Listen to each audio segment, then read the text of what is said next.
હિઝબુલ્લાનો 320 રોકેટથી હુમલો, 48 કલાકની ઇમરજન્સી, ઇઝરાયેલે 100 ઠેકાણા ઉડાવી બદલો લીધો।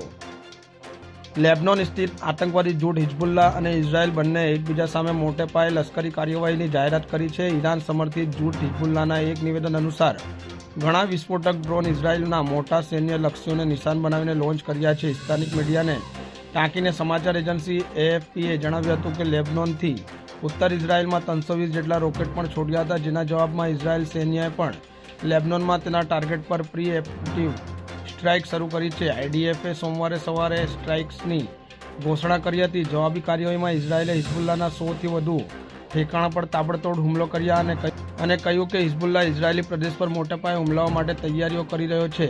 ઇઝરાયેલી હવાઈ દળના ફાઇટર પ્લેનને આ ધમકીઓને બેઅસર કરવા માટે તૈનાત કર્યા છે।